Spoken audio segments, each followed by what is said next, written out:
Guys, তো আজকে আমি নিজের কিছু বলতে আসিনি, আজকে আমি আবার সেলিব্রিটিকে ধরেছি।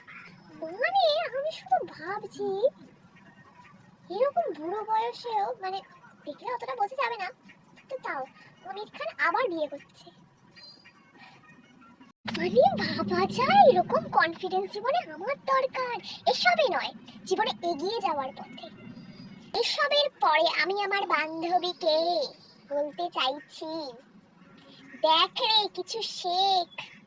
3টে 4টে হয়ে গেল, আবার বোধহয় কবে না কবে আরেকটা কি করবে কি কে জানে বাবা। তুই কবে করবি? মানে আমি কবে বিয়ে বাড়ি পাবো? আমার কিছু হচ্ছে আর ওর থেকেও কিছু হচ্ছে না, মানে দুশ্চিন্তাই আর দুশ্চিন্তা।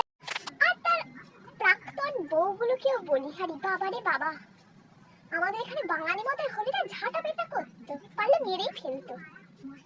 আর এদেরকে দেখো কি মুখে হাসি। এনাকে যদি লয়াল বলা হয় তাহলে অঙ্কিতা নামের মেয়েগুলোকে যে বলা হতো না, অঙ্কিতা নামের মেয়ে মানেই হচ্ছে তাদের এদের 4টে 5টা, যদি আমার চোখেও দেখা সেটা কথা নয়। তারা তো মানে আরো ভালো লয়াল, অন্তত বিয়ে থা করে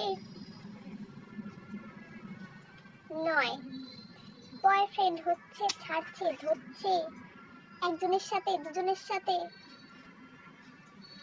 মানে পিছনে ইয়ং ছেলেটার দিকেও তো নজর দেওয়া উচিত, যে আমার ছেলেটার বিয়ে হচ্ছে, রাখা উচিত তো। আবার একটা ছেলে বড় হচ্ছে, আবার একটা ছেলে, বাবা গো বাবা। আর এসব আর নেওয়া যাচ্ছে না, নেওয়া যাচ্ছে না। বাই।